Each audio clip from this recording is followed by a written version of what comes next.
Levy अध्याय 14। छालाका सरुवा रोग निको हुँदाको शुद्धिकरण। परमप्रभुले मूसालाई भन्नुभयो, रोगीलाई शुद्ध गर्दा यी विधिहरू पालन गर्नु। त्यस दिन त्यसलाई पुजारी कहाँ ल्याइयोस्। पुजारीले त्यसलाई छाउनी बाहिर लगेर त्यसको जाँच गरून्। छालाको त्यो सरुवा रोग निको भएछ भने त्यसको निम्ति 2वटा जिउँदो शुद्ध पन्छी, देवदारुको काठ, हिस्सप र सिन्दुरे रङको धागो ल्याउनु भनी पुजारीले आज्ञा देऊन्।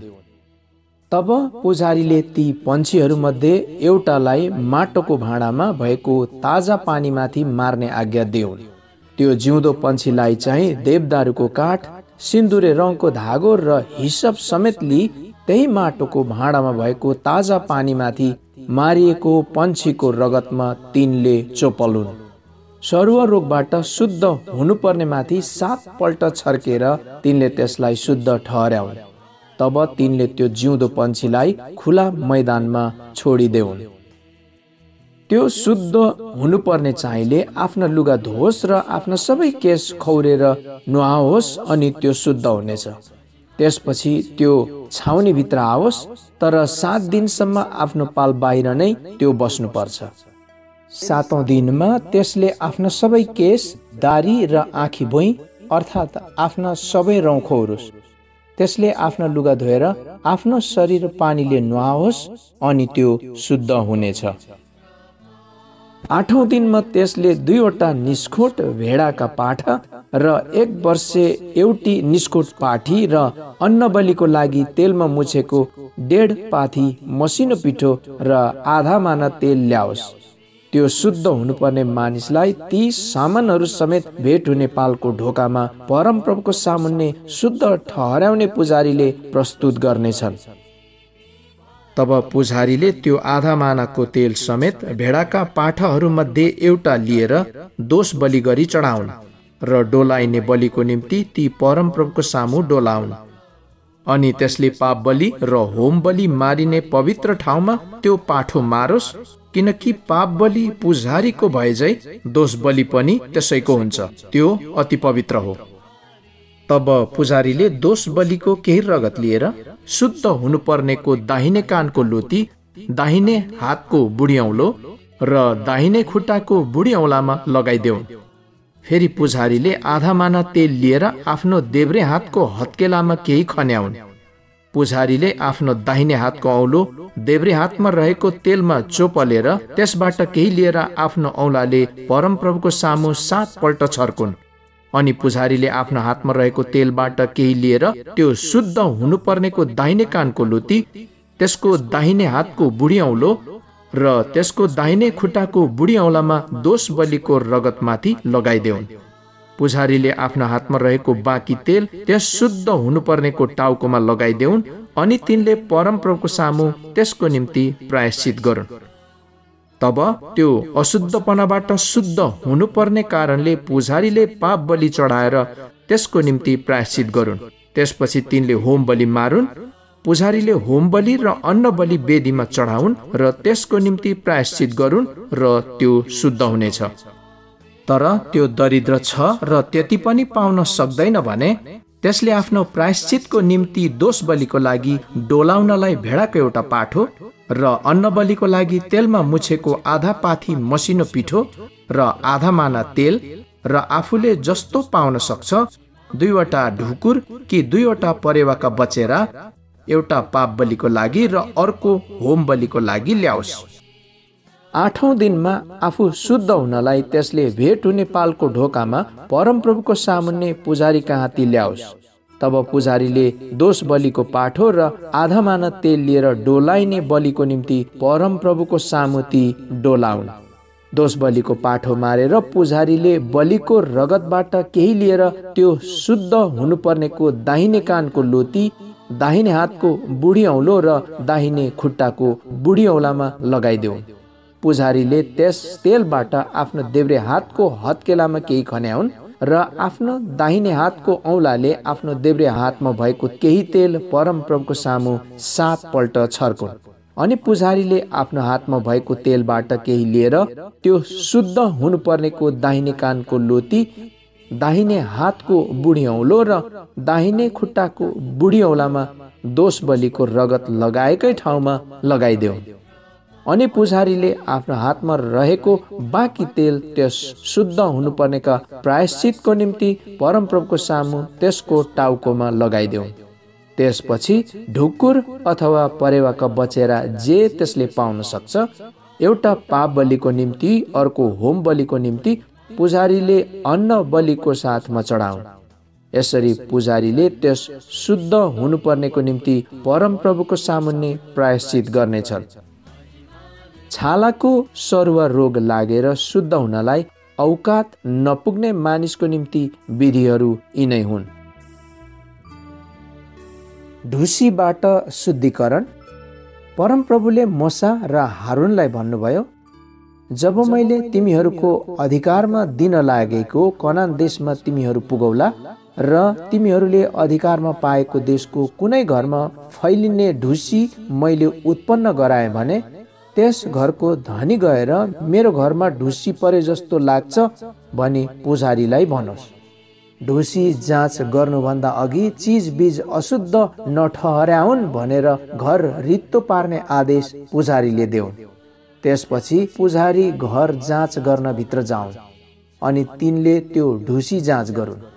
त्यो ढुसी घरका भित्तामा हरियो कि रातो रङको गहिराई जस्तो रहेछ भने र भित्ता गडेको देखा पर्दो रहेछ भने घरदेखि ढोका भएर बाहिर निस्केर पुजारीले 7 दिनसम्म त्यस घरलाई बन्द गरून्। फेरि 7औं दिनमा आएर पुजारीले त्यो हेरुन् र त्यो घरका भित्ताहरूमा ढुसी फैलिएको रहेछ भने पुजारीले ती ढुसी परेका ढुङ्गाहरू निकालेर सहर बाहिर कहीँ अशुद्ध ठाउँमा फाल्ने आज्ञा देऊन्। तिनले घरको भित्रपट्टि चारैतिर खुर्किन लगाउन् र खुर्केको लिउनको माटो तिनीहरूले सहर बाहिर कहीँ अशुद्ध ठाउँमा फालुन्।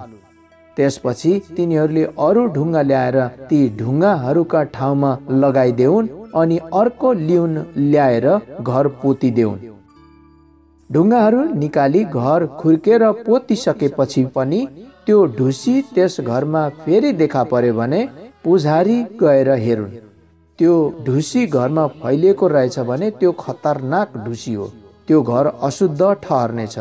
त्यो घर भत्काइयोस्, त्यसका ढुङ्गाहरू काठपातहरू र सबै लिउनहरू लगेर सहर बाहिर कहीँ अशुद्ध ठाउँमा फालियोस्। त्यस उपरान्त त्यो घर बन्द रहुन्जेल कोही त्यसभित्र पस्यो भने त्यो साँझसम्म अशुद्ध रहन्छ अनि त्यस घरमा सुत्ने वा खानेले पनि आफ्ना लुगा धुनुपर्छ। तर पुजारीले त्यस घरभित्र पसेर जाँच गर्दा घर पोतिएपछि ढुसी फैलिएको रहेनछ भने पुजारीले त्यस घरलाई शुद्ध ठहर्याउन्, किनभने ढुसी हटेको छ। अनि घर शुद्ध पार्नलाई तिनले 2वटा चरा, देवदारुको काठ, हिस्सप र सिन्दुरे रङको धागो ल्याउन्। अनि तिनले माटोको भाँडामा भएको ताजा पानीमाथि चराहरूमध्ये एउटालाई मारुन्। त्यसपछि देवदारुको काठ, हिस्सप, सिन्दुरे रङको धागो र जिउँदो चरालाई लिएर त्यो मारिएको चराको रगतमा र ताजा पानीमा चोपेर त्यस घरमा 7 पल्ट छर्कुन्। तिनले चराको रगत, ताजा पानी, जिउँदो चरा, देवदारुको काठ, हिस्सप र सिन्दुरे रङको धागोले घरलाई शुद्ध पारुन्। तब तिनले जिउँदो चरालाई चाहिँ सहर बाहिर खुला मैदानमा छोडिदेऊन्। यसरी तिनले त्यस घरको निम्ति प्रायश्चित गर्नेछन् अनि त्यो शुद्ध हुनेछ। छालाका सबै किसिमका सरुवा रोग र चिलाउने व्यथा, लुगाको र घरको ढुसी, सुज र बिमिरा र उज्जवल दागको निम्ति शुद्ध वा अशुद्ध ठहर्याउने विधि यिनै हुन्। छालाका सरुवा रोगहरू र ढुसीको निम्ति विधिहरू यिनै हुन्। लेवी अध्याय 15 धातुको रोग तथा रक्तस्राव सम्बन्धी अशुद्धि। परमप्रभुले मूसा र हारूनलाई भन्नुभयो, इजरायलीहरूलाई भन्, कुनै पुरुषलाई धातुको रोग भयो भने त्यो धातु अशुद्ध हुन्छ। त्यसको शरीरबाट धातु बगे अथवा थामिए पनि त्यसले मानिसलाई अशुद्धै पार्छ। यसरी त्यस धातुले मानिसमा अशुद्धि ल्याउँछ। धातुको रोग लागेको त्यो मानिस बसेको हरेक कुरो अशुद्ध हुनेछ। जसले त्यसको ओछ्यान छुन्छ त्यसले आफ्नो लुगा धुनुपर्छ र आफै पनि पानीमा नुहाउनुपर्छ र साँझसम्म त्यो अशुद्ध रहनेछ। धातुको रोग लागेको मानिस बसेको कुनै कुरामा जो बस्छ त्यसले आफ्नो लुगा धुनुपर्छ र आफै पनि पानीमा नुहाउनुपर्छ र साँझसम्म त्यो अशुद्ध रहनेछ। जसले धातुको रोग लागेको मानिसलाई छुन्छ त्यसले आफ्नो लुगा धुनुपर्छ र आफै पनि नुहाउनुपर्छ र साँझसम्म त्यो अशुद्ध रहनेछ।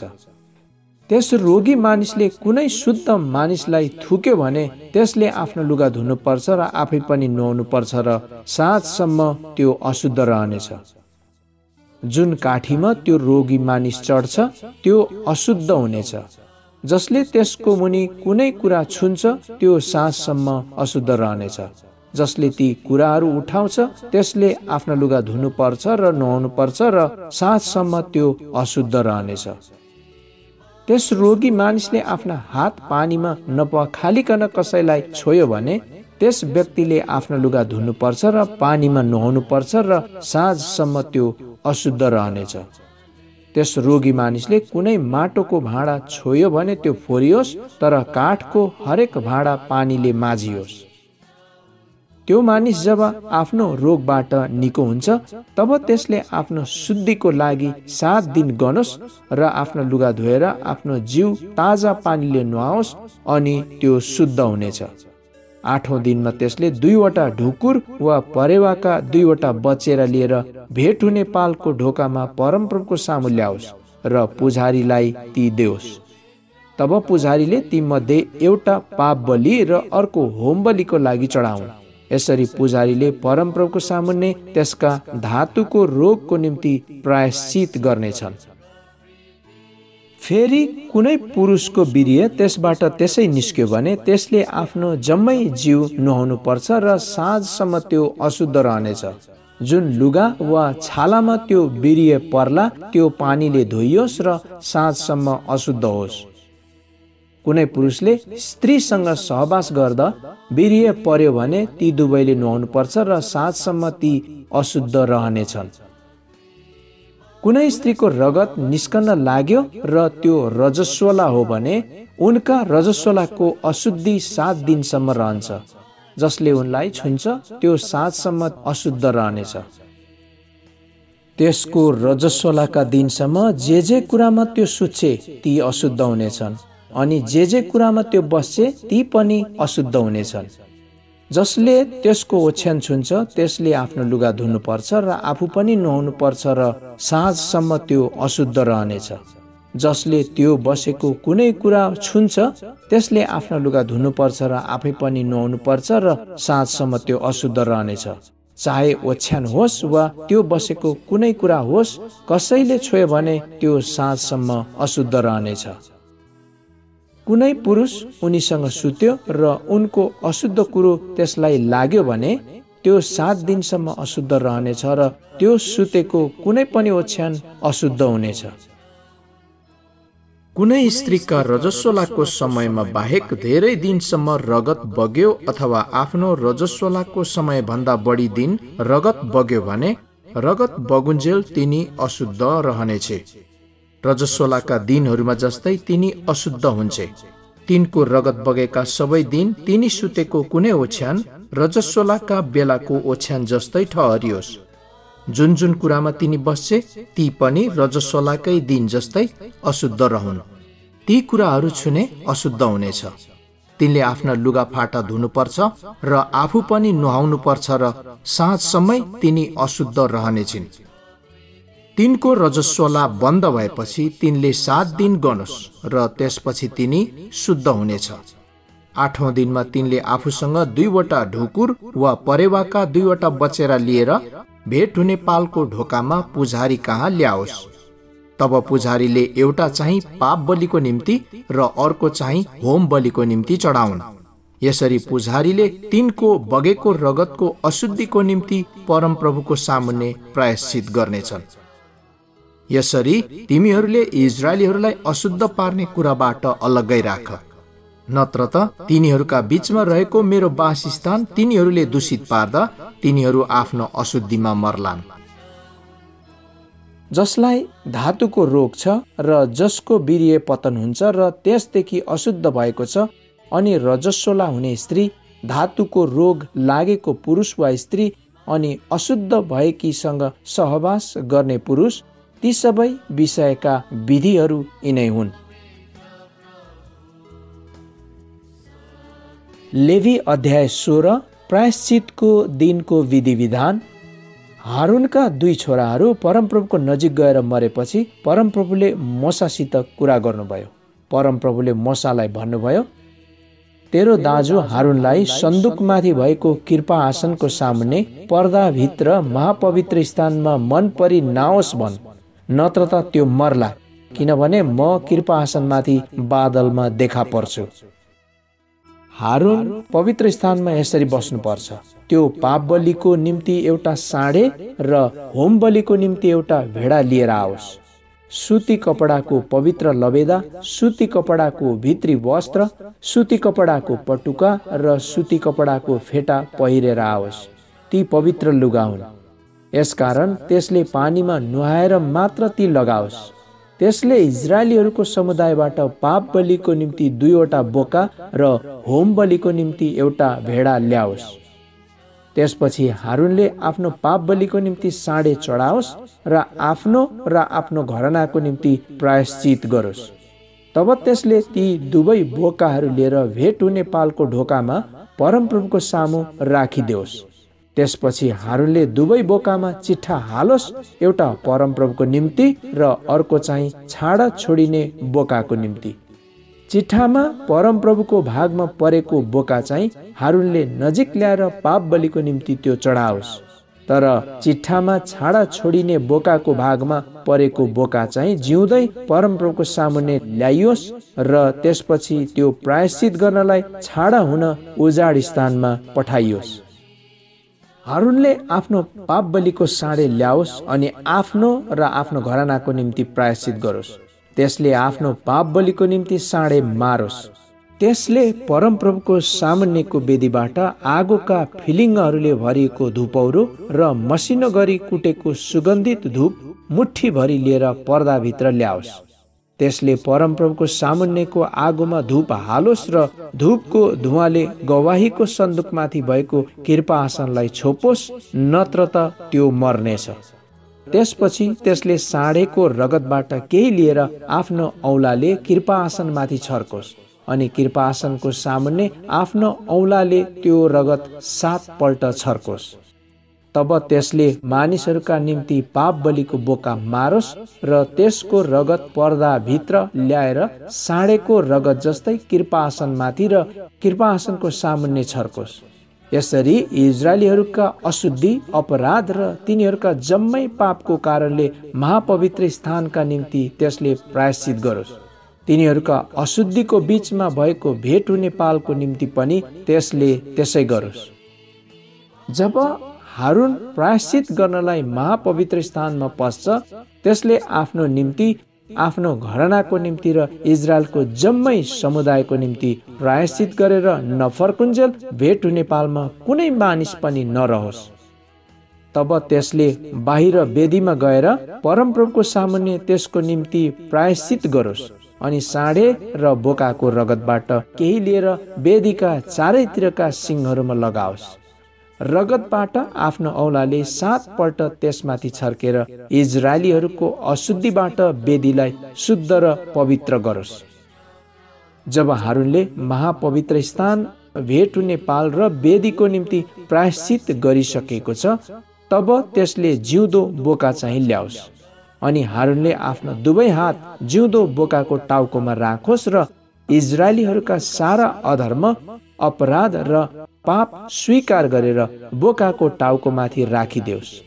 त्यसले ती पापहरू बोकाको टाउकोमा राखेर त्यसलाई अघिबाट खटाइराखेको मानिसको साथ उजाड स्थानमा पठाइदेओस्। यसरी त्यस बोकाले तिनीहरूका सारा अधर्म एक लास ठाउँमा बोकेर लैजाओस् र त्यस मानिसले त्यस बोकालाई उजाड स्थानमा छोडिदेओस्। त्यसपछि हारून भेट हुने पालमा गएर महापवित्र स्थानमा जाँदा त्यसले लाएका सुती लुगाहरू फुकालेर त्यहीँ छोडोस्। त्यसले आफ्नो शरीर कहीँ चोखो ठाउँमा पानीमा नुहाओस् र आफ्ना निज लुगाहरू लाएर आओस् अनि आफ्नै लागि र मानिसहरूका लागि होम बलि चढाइकन प्रायश्चित गरोस्। पाप बलिको बोसो पनि त्यसले वेदीमा जलाओस्। छाडा हुने बोकालाई छोड्न जानेले आफ्नो लुगा धोएर आफ्नो शरीर नुहाओस् र त्यसपछि त्यो छाउनीमा आओस्। रगतद्वारा प्रायश्चित गर्नलाई महापवित्र स्थानमा ल्याइएका पाप बलिका साँडे र बोका दुवैलाई छाउनीदेखि बाहिर लगेर तिनीहरूका छाला, मासु र गोबर आगोमा जलाइदिनु। ती जलाउनेले आफ्नो लुगा धोएर आफ्नो शरीर नुहाओस् र त्यसपछि त्यो छाउनीमा आओस्। तिमीहरूका निम्ति यो अनन्तको विधि होस्। 7औं महिनाको 10औं दिनमा तिमीहरूले आफू आफूलाई इन्कार गर्नु, चाहे घरमा जन्मेको होस् चाहे तिमीहरूका बीचमा बास गर्ने परदेशी होस्। कसैले पनि कुनै किसिमको काम नगर्नु, किनभने त्यसै दिन तिमीहरूलाई शुद्ध पार्नलाई तिमीहरूका निम्ति प्रायश्चित गरिन्छ। तब परमप्रभुको सामुन्ने सबै पापबाट तिमीहरू शुद्ध हुनेछौ। यो तिमीहरूका निम्ति विश्रामको सबात हो। तिमीहरूले आफू आफूलाई इन्कार गर्नु यो सदाको लागि एउटा आदेश हो। अभिषेक भएको र बुबा चायको सट्टामा प्रधान पुजारी हुनलाई जो नियुक्त भएको छ त्यसैले प्रायश्चित गरोस् र त्यसले पवित्र सुती लुगाहरू लगाओस्। त्यसले महापवित्र स्थान, भेट हुने पाल र वेदीको निम्ति प्रायश्चित गरोस् अनि त्यसले पुजारीहरू र समुदायका सबै मानिसहरूका निम्ति पनि प्रायश्चित गरोस्। यो तिनीहरूका निम्ति अनन्तको विधि होस्। वर्षको एकपल्ट इजरायलीहरूका सारा पापका निम्ति प्रायश्चित गरियोस्। अनि परमप्रभुले मूसालाई आज्ञा दिनु भए झै त्यसरी नै गरियो। लेवी अध्याय 17 बलिदानको विधि। परमप्रभुले मूसालाई भन्नुभयो, हारून, त्यसका छोराहरू र सबै इजरायलीहरूलाई भन्, परमप्रभुले आज्ञा गर्नुभएको यही हो। इजरायलीहरूमा जसले छाउनीभित्र वा बाहिर साँडे, भेडाका पाठा कि बाख्रा जे मार्ला र भेट हुने पालको ढोकामा परमप्रभुका पवित्र वासस्थानको सामुन्ने बलि चढाउनलाई ल्याउँदैन, त्यस मानिसलाई रगतको दोष लागोस्।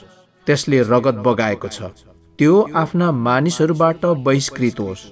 यो आज्ञा यस हेतुले दिएको हो कि इजरायलीहरूले आफ्नो बलि बाहिर मैदान हुँदो नचढाउन्। तिनीहरूले पुजारी कहाँ भेट हुने पालमै ल्याएर ती परमप्रभु कहाँ मेल बलिको रूपमा चढाउनु पर्छ। पुजारीले त्यो रगत चाहिँ भेट हुने पालको ढोकामा परमप्रभुको वेदीमा छर्कुन् र बोसो चाहिँ परमप्रभुको निम्ति मिठो बास्न हुनलाई जलाउन्। तिनीहरूले अब बाख्रा रूपी मूर्तिहरूलाई पूजेर आफ्ना बलिदानले आफैलाई बेस्या नबनाउन्। तिनीहरू र तिनीहरूका पुस्तौं पुस्ताका निम्ति यो अनन्तको विधि होस्। तैँले तिनीहरूलाई भन्, इजरायलीहरू अथवा तिनीहरूसँग बास गर्ने परदेशीहरूले होम बलि वा बलिदान चढाउँदा जसले त्यो परमप्रभुको निम्ति चढाउन भेट हुने पालको ढोकामा ल्याउँदैन, त्यो मानिस आफ्ना मानिसहरूबाट बहिष्कार गरियोस्। रगत खान मनाही। इजरायलीहरू वा तिनीहरूसँग बास गर्ने परदेशीहरूमा कसैले रगत खायो भने त्यो रगत खानेको म विरोध गर्नेछु र त्यसलाई आफ्ना मानिसहरूबाट बहिष्कार गरिदिनेछु, किनकि जीवधारीको प्राण त्यसको रगतमा हुन्छ। मैले रगत चाहिँ वेदीमा तिमीहरूको निम्ति प्रायश्चित गर्नलाई दिएको छु, किनभने रगतद्वारा नै मानिसका जीवनको निम्ति प्रायश्चित गरिन्छ। यसकारण तिमीहरू अथवा तिमीहरूसँग बास गर्ने परदेशीहरूमा कसैले पनि रगत नखानु भनी मैले इजरायलीहरूलाई भनेको हुँ। इजरायलीहरू वा तिमीहरूसँग बास गर्ने परदेशीहरूमध्ये जसले शिकार खेलेर खानुहुने कुनै पशु कि पन्छी समात्छ, त्यसले त्यसको सबै रगत निथारेर माटोले ढाकिदेओस्, किनभने सबै जीवधारीको प्राण तिनीहरूको रगतमा हुन्छ।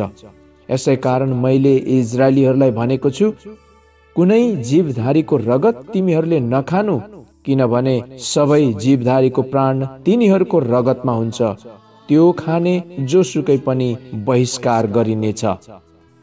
स्वदेशी होस् वा परदेशी होस्, जसले आफै मरेको वा जङ्गली जनावरले फहराएको पशुको मासु खान्छ, त्यसले आफ्ना लुगा धुनुपर्छ र आफै पानीमा नुहाउनु पर्छ र साँझसम्म त्यो अशुद्ध रहनेछ। त्यसपछि त्यो शुद्ध हुनेछ। तर त्यसले लुगा धोएन र आफै पनि नुहाएन भने त्यसको लागि त्यो आफै उत्तरदायी हुनेछ।